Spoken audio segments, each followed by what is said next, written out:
আসসালামু আলাইকুম। তোমরা কেমন আছো সবাই? এই করোনার মধ্যে তোমাদের লেখাপড়ার খবর কি? রাসায়নিক ভুলে যাও নাই তো? আজকে অনেকদিন পর তোমাদের রসায়নের দ্বিতীয় পত্রের আহ, তৃতীয় অধ্যায়ের জারণ বিজারণ সম্পর্ক নিয়ে আলোচনা করবো। এটা একটা গুরুত্বপূর্ণ বিষয়। তোমাদের ফাইনাল পরীক্ষায় জন্য পরীক্ষায় আসে, এই জন্য আমাদের একটা পড়ার বিষয়বস্তু হলো জারণ বিজারণ। জারণ বিজারণ, জারণ কাকে বলে?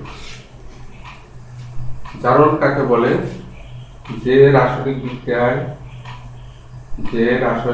বিক্রিয়ায় অক্সিজেন বা অন্য কোনো তরিঋণাত্মক মৌলের সংযোগ ঘটে অথবা মূলকের সংযোগ ঘটে, অথবা হাইড্রোজেনের অপসারণ ঘটে বা অন্য কোনো ধনাত্মক মৌলের অপসারণ ঘটে, অথবা বিক্রিয়ার শেষে সক্রিয় পরমাণু বা মূলকের যোজনী বৃদ্ধি পায়, তাকে জারণ বলে। যেমন অক্সিজেনের সংযোগ, হাইড্রোজেনের যোগ পানি সমান হাইড্রোজেন যোগ অক্সিজেন সমান পানি। এখানে এই বিক্রিয়ায় অক্সিজেনের সংযোগ করছে, সুতরাং এটা একটা জারণ বিজারণ বিক্রিয়া। আবার ক্লোরিনের সংযোগ, সোডিয়াম যোগ ক্লোরিন সমান সোডিয়াম ক্লোরাইড। এখানে তরিঋণাত্মক মৌল ক্লোরিনের সংযোগ করেছে, সুতরাং এটা একটা জারণ বিজারণ বিক্রিয়া। তারপরে মূলকের সংযোগ, জিঙ্ক যোগ সালফিউরিক অ্যাসিড H2SO4 সমান জিঙ্ক সালফেট যোগ হাইড্রোজেন। এখানে তরিঋণাত্মক যৌগগুলো সালফেটের সংযোগ ঘটেছে, সুতরাং এটা একটা জারণ বিজারণ বিক্রিয়া। আবার হাইড্রোজেনের অপসারণ, যেমন কিপ্রাস সালফাইড যোগ কিপ্রাস অক্সাইড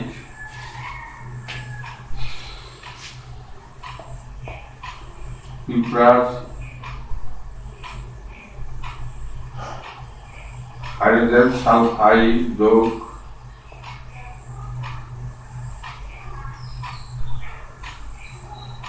কপার সমান কপার সালফাইড যোগ হাইড্রোজেন। এই বিক্রিয়া হাইড্রোজেন অপসারণ করছে, সুতরাং এটাও জারণ বিজারণ বিক্রিয়া। তাহলে আমরা বুঝলাম জারণ বিজারণের সনাতন সংখ্যা, এটা হলো জারণ বিজারণের সনাতন সংজ্ঞা। তাহলে যে বিক্রিয়ায় অক্সিজেন অথবা অন্য কোনো তরিঋণাত্মক মৌলের বা মূলকের সংযোগ ঘটে, অথবা হাইড্রোজেন বা অন্য কোনো তরিঋণাত্মক মৌল বা মূলকের অপসারণ ঘটে এবং পরিশেষে সক্রিয় মৌল বা মূলকের যোজন বৃদ্ধি পায়, তাকে জারণ বিক্রিয়া বলা হয়। অনুরূপভাবে বিজারণ বিক্রিয়া, যে বিক্রিয়ায় বিজারণ বিক্রিয়া হলো জারণ বিক্রিয়ার উল্টা। যে বিক্রিয়ায় হাইড্রোজেন বা অন্য কোনো তরিঋণাত্মক মৌল বা মূলকের সংযোগ ঘটে, অথবা অক্সিজেন এবং অন্য কোনো তরিঋণাত্মক মৌল মূলকের অপসারণ ঘটে এবং পরিশেষে সক্রিয় যোজনী হ্রাস পায়, তাকে বিজারণ বিক্রিয়া বলে। সাধারণত কোনো বিক্রিয়ার অক্সিজেনের সংযোগ হইলে ওখানে অন্য কোনো ঋণাত্মক মৌলেরও সংযোগ ঘটে। ঋণাত্মক মৌলের অপসারণ ঘটলে সেখানে অন্য কোনো ধনাত্মক মৌলের সংযোগ ঘটে। সুতরাং জারণ বিক্রিয়া বিজারণ বিক্রিয়ার অর্ধেক অংশ জারণ বিক্রিয়া, অর্ধেক অংশ বিজারণ বিক্রিয়া। এইভাবে এখন তোমাদের জারণ বিজারণের আধুনিক মতবাদ সম্পর্কে আমি আলোচনা করব। জারণ বিজারণের ইলেকট্রনীয় মতবাদ বা আধুনিক মতবাদ। আমরা জানি যে বিক্রিয়ায় কোনো রাসায়নিক সত্তা অণু, পরমাণু, মূলক, বায়ন ইলেকট্রন দান করে, ফলে ধনাত্মক জারণ মানের সৃষ্টি হয়, অথবা ধনাত্মক জারণ মান বৃদ্ধি পায়, অথবা ঋণাত্মক জারণ মান হ্রাস পায়, তাকে জারণ বিক্রিয়া বলে। যেমন সোডিয়াম বিয়োগ ইলেকট্রন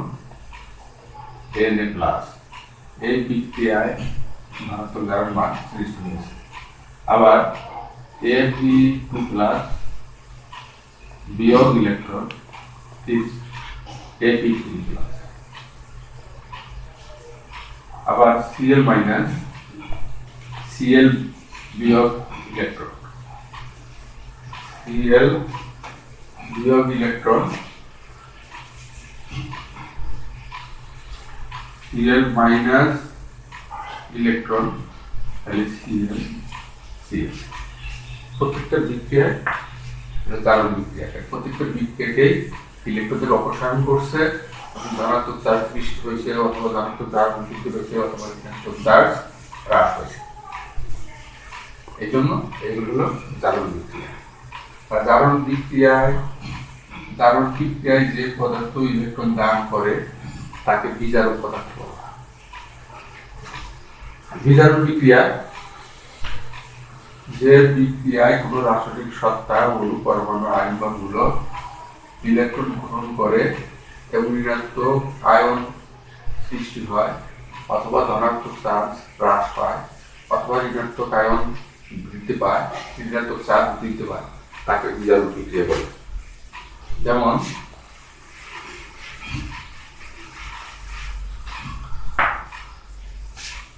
ক্লোরিন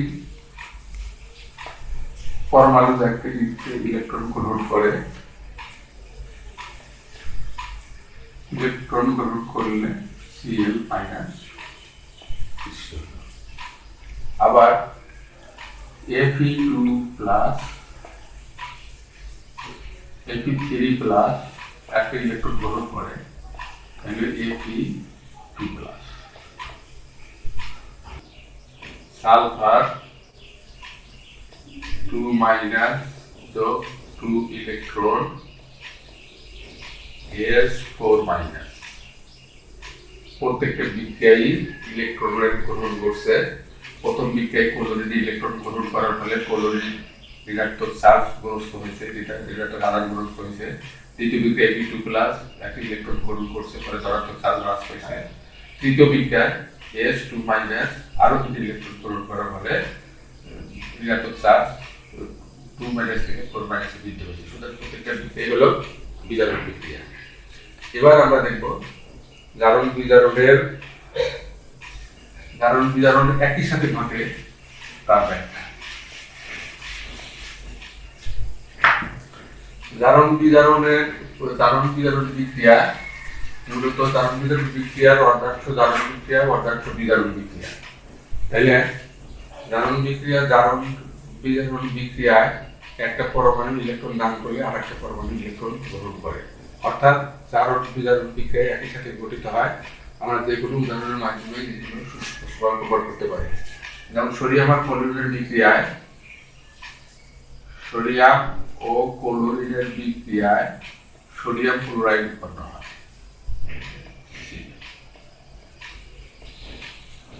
এই বিক্রিয়ায় সোডিয়াম ধাতু সাধারণত সোডিয়াম ইলেকট্রন দান করে, সেজন্য সোডিয়াম এখানে বিজারক পদার্থ।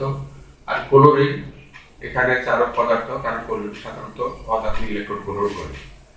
তাহলে প্রথমে সোডিয়াম ইলেকট্রন তার বহিঃস্তর থেকে একটা ইলেকট্রন দান করবে, দান করে সোডিয়াম আয়নে পরিণত হবে, এই দেখলাম। এটা হলো জারণ অর্ধ বিক্রিয়া।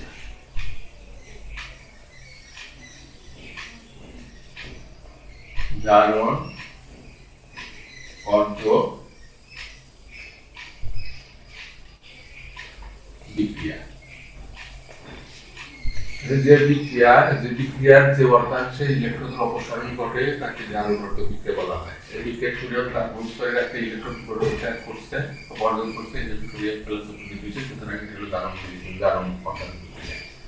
আবার ক্লোরিন Cl2 ক্লোরিনকে ক্লোরিন পরমাণুতে পরিণত হবে, তারপরে ক্লোরিন পরমাণু 2টা ইলেকট্রন সে গ্রহণ করবে, গ্রহণ করে 2Cl মাইনাস। এই অর্ধাংশ হলো বিজারক বিক্রিয়া।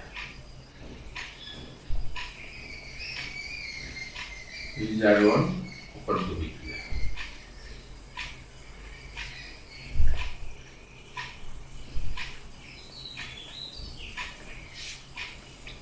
আমরা জানি জারণ বিক্রিয়ায় বিজারক পদার্থ যতগুলো ইলেকট্রন দান করে, জারণ ক্রিয়ায় জারক পদার্থ বিজারক ক্রিয়ায় জারক পদার্থ ঠিক ততগুলো ইলেকট্রন গ্রহণ করে।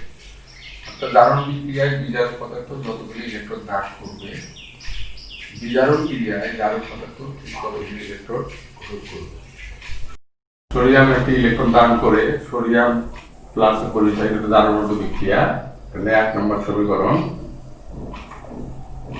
ক্লোরিন অণু ক্লোরিন পরমাণু ক্লোরিন Cl2 2Cl এর 2 নম্বর সমীকরণ, 2Cl যোগ 2 ইলেকট্রন 2Cl মাইনাস এর 3 নম্বর সমীকরণ।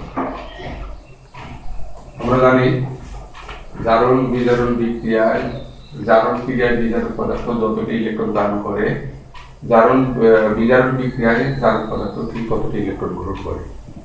এই জন্য দানকৃত গ্রহণকৃত ইলেকট্রন সংখ্যা সমান করার জন্য সমীকরণ 1 কে সমীকরণ 1 গুণন সমীকরণ 1 গুণন 2 যোগ সমীকরণ 2 যোগ সমীকরণ 3 হতে পায় 2Na যোগ 2 ইলেকট্রন যোগ Cl2 যোগ 2Cl যোগ 2 ইলেকট্রন চিহ্ন 2Na প্লাস যোগ 2Cl মাইনাস 2Cl যোগ 2Cl মাইনাস বা 2Na যোগ Cl2 চিহ্ন 2Na প্লাস যোগ 2Cl মাইনাস। বাম পাশ এবং ডান পাশ হতে যথাক্রমে 2 ইলেকট্রন 2Cl বর্জন করে আমরা এই সূত্র লিখতে পারি 2Na যোগ Cl2 চিহ্ন 2Na প্লাস যোগ 2Cl মাইনাস বা 2Na যোগ Cl2 চিহ্ন 2NaCl। উপরোক্ত বিক্রিয়ায় অর্থাৎ সোডিয়াম যোগ ক্লোরিন বা সোডিয়াম ক্লোরাইড এই বিক্রিয়ায় আমরা দেখতে পাই জারণবদ্ধ বিক্রিয়া এবং বিজারণবদ্ধ বিক্রিয়ার মাধ্যমে আমরা দেখতে পেলাম জারণ বিক্রিয়ায় বিজারক পদার্থ যতটি ইলেকট্রন দান করে, বিজারণ ক্রিয়ায় জারক পদার্থ ঠিক ততটি ইলেকট্রন গ্রহণ করে। এই জারণ অর্থাৎ জারণ বিজারণ বিক্রিয়ায় বিজারক পদার্থ থেকে জারক পদার্থ ইলেকট্রনের স্থানান্তর ঘটে। Na বিয়োগ ইলেকট্রন Na প্লাস জারণবদ্ধ বিক্রিয়া 2Cl যোগ 2Cl ইলেকট্রন 2Cl মাইনাস বিজারণবদ্ধ বিক্রিয়া আর 2Na plus 2 electron plus 4Cl2 যোগ 2Cl যোগ 2 ইলেকট্রন 2Na প্লাস 2Cl যোগ 2Cl মাইনাস জারণ বিজারণ জারণ বিজারণ বিক্রিয়া।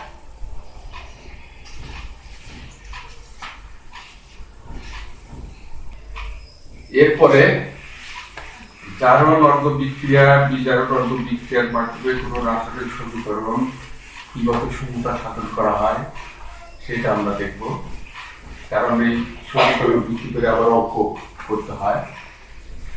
সেই হিসাবে আমরা একটা সমীকরণ ধরি, পটাশিয়াম পারম্যাঙ্গানেট MnO4 যোগ সালফিউরিক অ্যাসিড H2SO4 যোগ ফেরাস সালফেট SO4 এই বিক্রিয়ায় কি কি উৎপন্ন হয় আমরা জানি।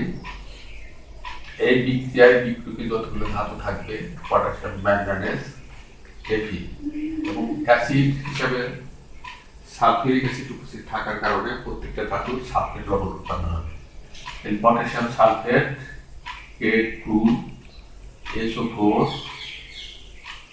যোগ ম্যাঙ্গানেজ সালফেট Ma SO4 যোগ ফেরিক সালফেট Fe2SO4 হোল 3 যোগ পানি H2O। তাহলে potassium permanganate sulphuric acid plus সালফেটের বিক্রিয়ায় potassium sulphate, manganese sulphate, ferric sulphate ও পানি উৎপন্ন হয়। এটা একটা বড় বিক্রিয়া। জারণাত্মক বিক্রিয়া এবং বিজারণাত্মক বিক্রিয়ার মাধ্যমে এই সমীকরণটা আমরা কিভাবে সমতা সাধন করব। এরকম বড় বিক্রিয়া সমতা সাধন করার জন্য প্রথমে বিক্রিয়কে জারক এবং বিজারক চিহ্নিত করতে হবে। জারক এবং বিজারক চিহ্নিত করার জন্য আমাদের দেখতে হবে যে কোন কোন পরমাণু এখানে ইলেকট্রন দান করেছে বা কর্তৃক গ্রহণ করেছে। আমরা যদি দেখি পটাশিয়াম এখানে দর্শক আয়ন, এখানে পটাশিয়ামের জারণ মান +1, উৎপাদক পটাশিয়াম জারণ মান +1। সালফেট জারণ মান -2, এখানেও সালফেট জারণ মান -2। আয়রন জারণ মান +2, উৎপাদে +3। সুতরাং ম্যাঙ্গানিজ এখানে ম্যাঙ্গানিজের জারণ মান +7, উৎপাদে ম্যাঙ্গানিজ জারণ মান +2। সুতরাং ম্যাঙ্গানিজ সালফেট পটাশিয়াম পারম্যাঙ্গানেট জারক পদার্থ।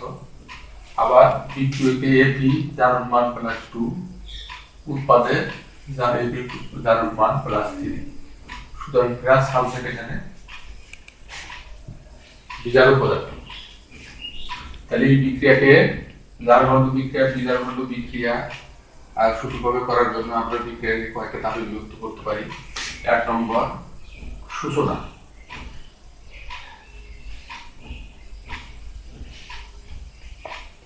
সূচনা এখানে পটাশিয়াম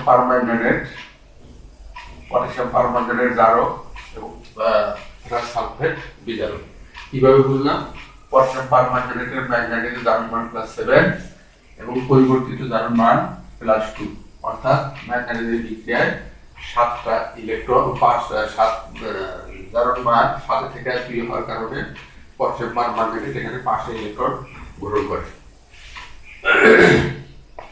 আবার ফেরাস সালফেটের Fe জারণ মান +2, উৎপাদে Fe2SO4 এর আয়রন জারণ মান +3।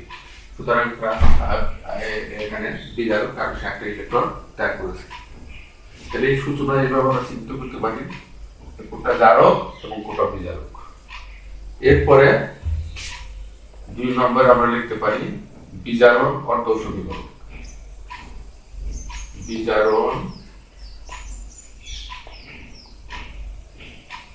অর্ধ সমীকরণ 2 নম্বর পয়েন্ট। এখানে পটাশিয়াম পারম্যাঙ্গানেট এখানে জারক, ম্যাঙ্গানিজ জারণ মান +7, ম্যাঙ্গানিজ এখানে উৎপাদে +2। আবার এখানে উচ্চ যদি জারক পদার্থ উচ্চ অক্সিজেনধারী হয় তাহলে তা থেকে পানি উৎপন্ন হয়, আর পানি উৎপন্ন হওয়ার জন্য অক্সিজেনের দ্বিগুণ সংখ্যক প্রোটন যোগ করতে হয়। সেই হিসেবে আমরা লিখতে পারি KMnO4 যোগ 5 ইলেকট্রন যোগ 8 প্লাস চিহ্ন K প্লাস যোগ Mn2 প্লাস যোগ 4H2O। 3 নম্বরে আমরা লিখতে পারি জারণ অর্ধ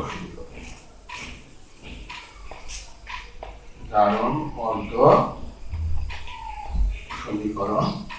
জারণ অর্ধ সমীকরণে ফেরাস সালফেট, কিন্তু সালফেট দর্শক আয়ন, সেই জন্য সমীকরণগুলো সহজ করার জন্য সালফেট বাদ দিয়ে আমরা লিখব Fe2 প্লাস বিয়োগ ইলেকট্রন তীর চিহ্ন Fe3 প্লাস। উপরের সমীকরণকে যদি আমরা 1 নম্বর দিই, তারপরে সমীকরণটা আমরা 2 নম্বর দিলে আমরা জানি এখন উপরে পড়ে আসলাম জারক বিজারক বিক্রিয়ায় জারক পদার্থ যতটি ইলেকট্রন গ্রহণ করবে বিজারক পদার্থটি ততটি ইলেকট্রন ত্যাগ করবে। সেই জন্য পরবর্তীতে আমরা লিখব সমন্বিত সমীকরণ।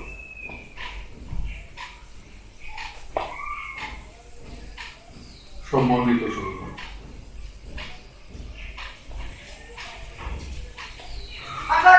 সমীকরণ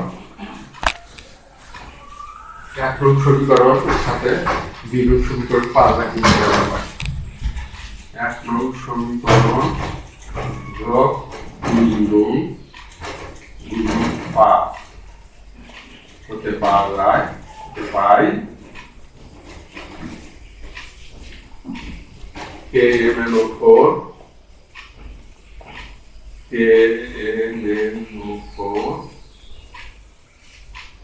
যোগ 5 ইলেকট্রন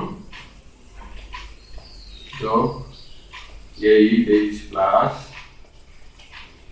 যোগ 5Fe2 প্লাস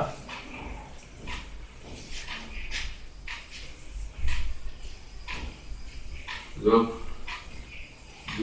5 ইলেকট্রন চিহ্ন K প্লাস যোগ ম্যাগনেটিক Mn2 প্লাস যোগ 4H2O যোগ 5Fe3 plus. Potassium permanganate group 5 electron যোগ 8H plus 5Fe2 plus 5 electron P চিহ্ন K plus যোগ 2 plus 4H2O যোগ 5Fe3 plus বা KMnO4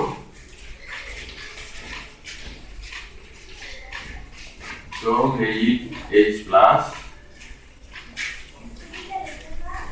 যোগ 5Fe2 plus চিহ্ন K plus যোগ Mn2 plus যোগ 4H2O যোগ 5Fe3 plus। এবার দর্শকায়ন যোগ করে আমরা লিখতে পারি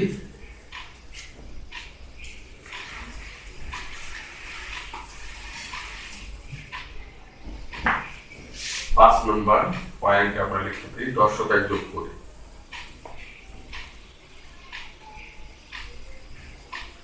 দর্শক আয়ন যোগ করে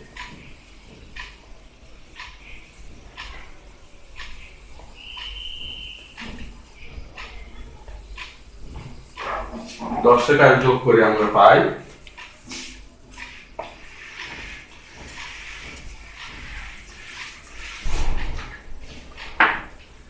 দর্শকায়নের মধ্যে হাইড্রোজেন পটাশিয়াম ক্লোরাইড আমরা লিখে গেছি সেটা একটু সালফেট আমরা যোগ করব। সেই হিসাবে পটাশিয়াম পারম্যাঙ্গানেট KMnO4 যোগ 8H প্লাস সালফেট যদি 2 হাইড্রোজেন হলো 8টা তাহলে এখানে 4H2SO4 যোগ 5FeSO4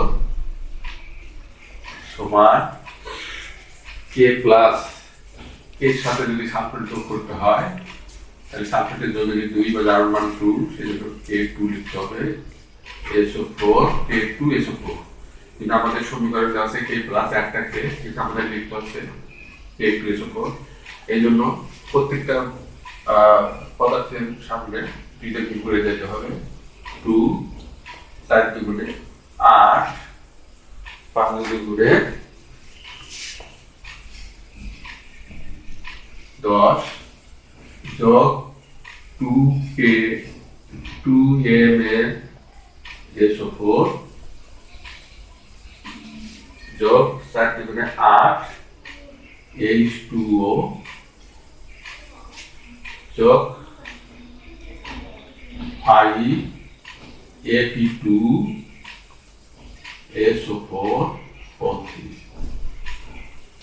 এখানে 5 উপরে 10 হলো 5 দুইটা গ্রুপের 5 উপরে 10 এর ভিতরে প্লাস তাহলে 5 Ap2 SO4 O3 এই বিক্রিয়া যদি আমরা সংখ্যা কি যে উৎপাদক বিক্রিয়া প্রত্যেকটা পরমাণু গ্রুপের সংখ্যা সমান তাহলে এই বিক্রিয়ায় বিজারক পদার্থ যতটি ইলেকট্রন দান করবে তার পদার্থ ঠিক ততটি ইলেকট্রন গ্রহণ করবে এই বলা হয় জারণাত্মক বিক্রিয়া এবং বিজারণাত্মক বিক্রিয়ার মাধ্যমে সমতাকরণ।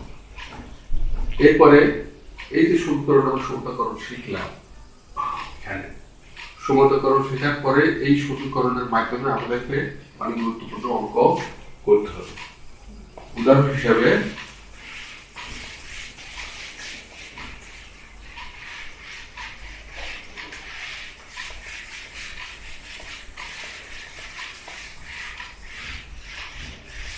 দেখো তোমাদের বিভিন্ন বইয়ে যেমন ট্রাক লেখা আছে 0.36 গ্রাম পার এর টুকরা অবিশুদ্ধ লোহাকে লঘু সালফিউরিক অ্যাসিডে দ্রবীভূত করে প্রাপ্ত দ্রবণকে জারিত করতে 48.5 ঘন সেন্টিমিটার 0.025 এর পটাশিয়াম পারম্যাঙ্গানেট দ্রবণ লাগলে লোহার টুকরাটিতে ভেজালের শতকরা পরিমাণ নির্ণয় করো। কোন কোন বইতে আছে যে 48.5 ঘন সেন্টিমিটার 0.025 এর দ্রবণ পটাশিয়াম পারম্যাঙ্গানেট দ্রবণ লাগলে টুকরাটিতে লোহার বিশুদ্ধতা নির্ণয় করো। এই অঙ্কটা করার জন্য তোমাদেরকে ওই যে আমরা কিছুক্ষণ আগে যে জারণাত্মক বিক্রিয়া বিজারণাত্মক সমীকরণের মাধ্যমে একটা সমীকরণ সংখ্যা সাধন করলাম সেই সমীকরণটা আমাদের লিখতে হবে। এই জন্য আমরা লিখি এখানে বিক্রিয়া হলো প্রথমে আমাদের লিখতে হবে যে প্রদত্ত সমীকরণ সমূহ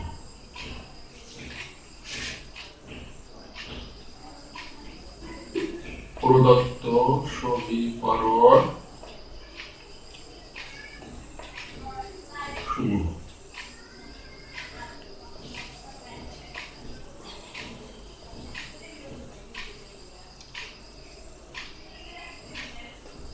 প্রথমে এক টুকরা লোহাকে সালফিউরিক অ্যাসিডে দ্রবীভূত করা।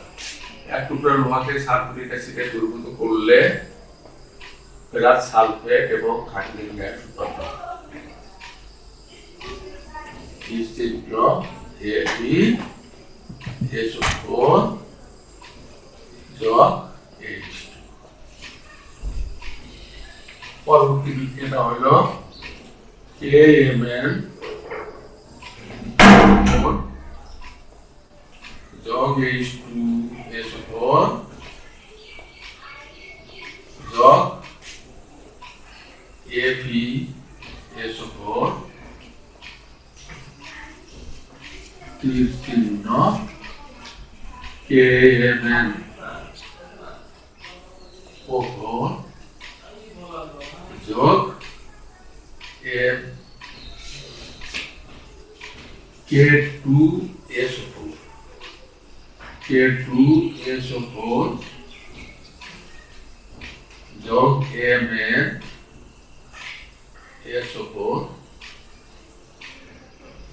যোগ Ap2SO4 3 যোগ 5। এই ধরনের বিক্রিয়া বলছি বিক্রিয়াগুলো কিভাবে তুমি উৎপাদ লিখবা সেই ক্ষেত্রে কোন অ্যাসিড ব্যবহার করা হয়, যেমন এখানে সালফিউরিক অ্যাসিড আছে আর বিক্রিয়া ধাতু আছে কয়টা, পটাশিয়াম একটা, ম্যাগনেসিয়াম একটা, আয়রন একটা। প্রত্যেকটা ধাতুর সালফেট লবণ উৎপাদন হয়, সেই জন্য potassium sulphate, magnesium sulphate, ferric sulphate আর এই বিক্রিয়া সাধারণত পানি উৎপাদন হয়, পানি উৎপাদন।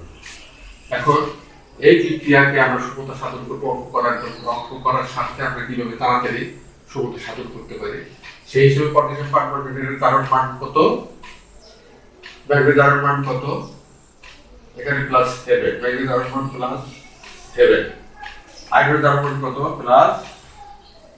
+2, উৎপাদন ম্যাগনেসিয়াম জারণ মান কত +2, আয়রন জারণ মান +3।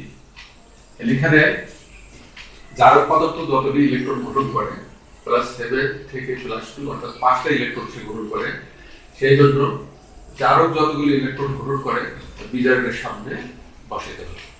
তাহলে এখানে 5টা ইলেকট্রন গ্রহণ করে পটাশিয়াম Ka4, কেতু উৎপাদে আবার K2SO4 আছে, পটাশিয়াম 2টা, সেই ক্ষেত্রে 5টার জায়গায় 5টা পরিবর্তে 5কে 2 দিয়ে গুণ করে সালফেট লাগে 10 বসাইতে হবে। দেখো জিনিসটা তোমাদের বুঝা আসছে কিনা।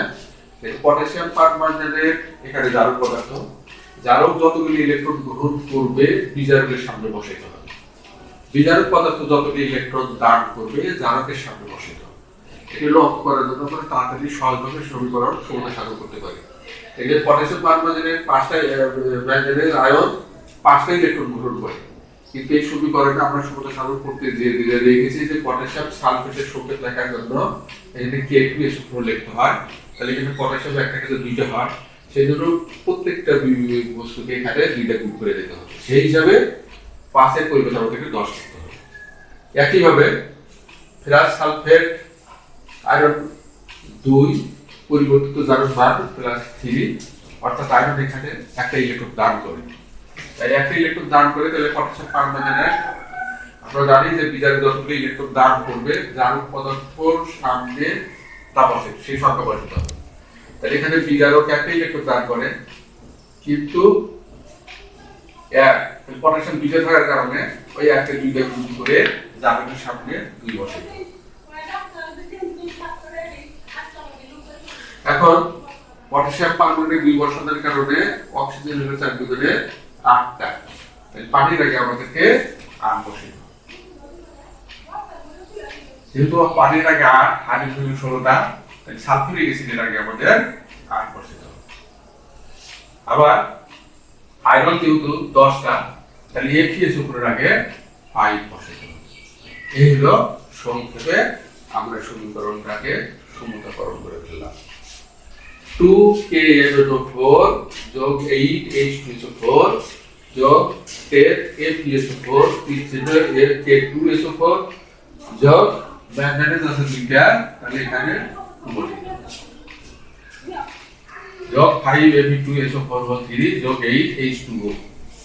এখন আমরা যদি দেখি এখানে সালফেট কয়টা, 8টা, 10টা, 18টা, এখানে 1টা, 3টা, 15টা, 18টা, সবগুলো সব পরমাণুমূলক সমতা হয়েছে। এখন আমরা অঙ্ক করতে পারি। অঙ্ক করার জন্য আমরা এখানে লিখতে পারি 2 বল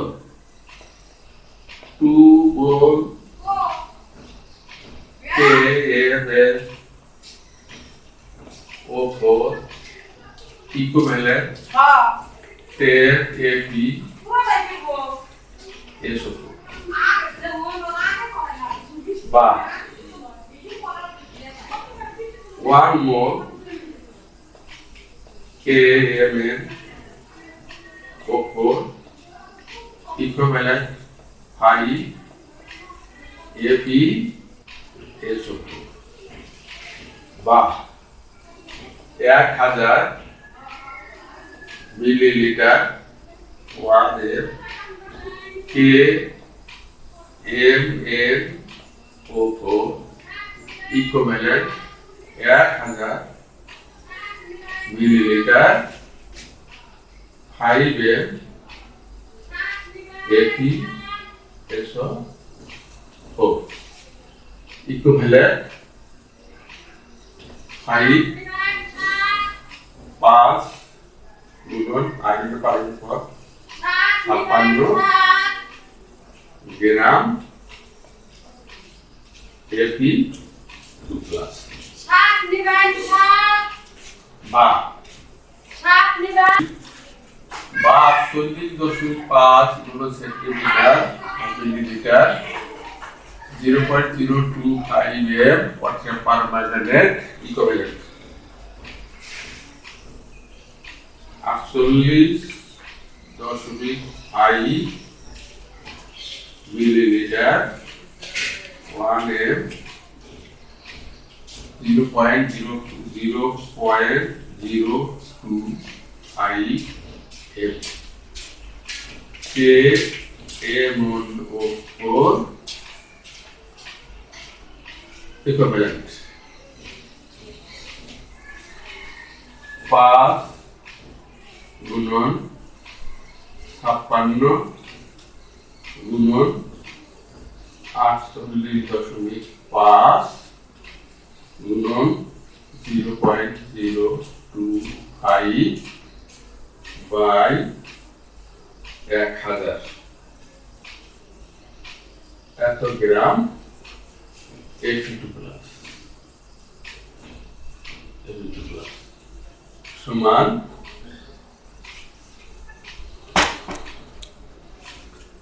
এটা যদি আমরা ক্যালকুলেশন করি তাহলে আমরা পাই সমান 0.3395 গ্রাম Fe2 প্লাস। আমরা লোহা অবিশুদ্ধ লোহার পরিমাণ ছিল 0.36 গ্রাম।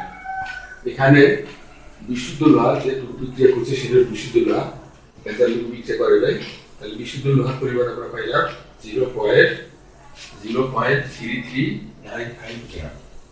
এখন আমরা দেখব যে ভেজালের 0.36 গ্রামের মধ্যে ভেজালের পরিমাণ কত, তারপর শতকরা পরিমাণ বের করব।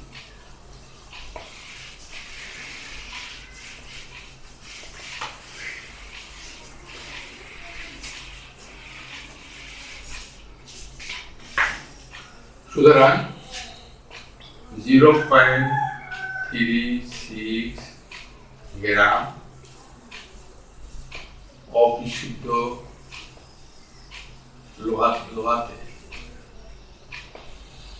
লোহাতে বিশুদ্ধ লোহার পরিমাণ, বিশুদ্ধ ভেজালের পরিমাণ, লোহাতে ভেজালের পরিমাণ, ভেজালের পরিমাণ সমান 0.36 বিয়োগ 0.3395 গ্রাম সমান 0.0205 গ্রাম। অতএব 100 গ্রাম লোহাতে ভেজালের পরিমাণ সমান 0.0205 গুণন 100 ভাগ 0.36 গ্রাম। 5.694 গ্রাম গ্রাম। অতএব ভেজালের ভেজালের পরিমাণ অবিশুদ্ধ লোহাটিতে ভেজাল পরিমাণ, অতএব অবিশুদ্ধ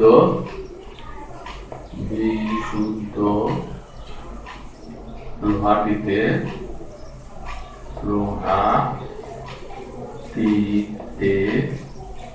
ভেজালের পরিমাণ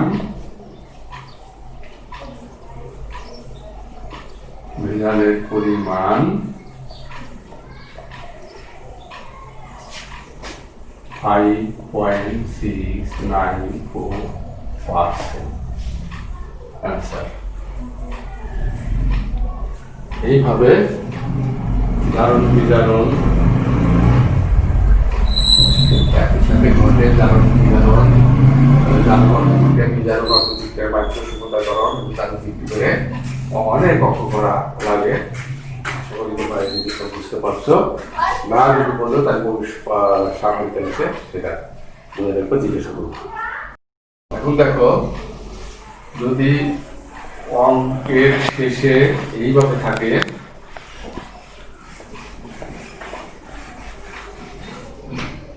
যে অবিশুদ্ধ লোহার বিশুদ্ধতা নির্ণয় করো, অবিশুদ্ধ লোহার বিশুদ্ধতা নির্ণয় করো, তাহলে আমরা দেখব যে প্রসিদ্ধ লোহার পরিমাণ ছিল 0.36 গ্রাম।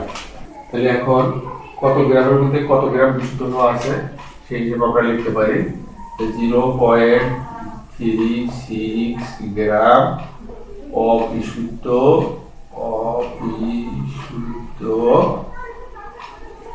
লোহাতে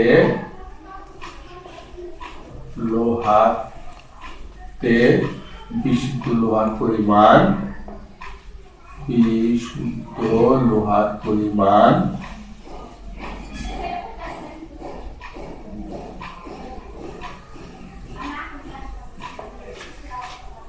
0.3395 গ্রাম।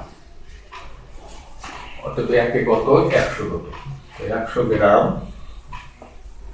অবিশুদ্ধ লোহাতে বিশুদ্ধ লোহার পরিমাণ 0.3395 গুণন 100 ভাগ 0.36 গ্রাম সমান 94 5 something সমান ক্যালকুলেট করে দেখবেন কত আসে। অতএব লোহার বিশুদ্ধতা সমান সমান 5%। ওকে, এখানেই থাক। করোনার কারণে তোমরা পড়াশোনাকে অবহেলা করো না, নিয়মিত পড়াশোনা করবে। কোনো সমস্যা হলে স্যার সাথে যোগাযোগ করবে, তাহলেই তোমাদের সুন্দর একটা রেজাল্ট হবে। ঠিক আছে তো? আল্লাহ হাফেজ।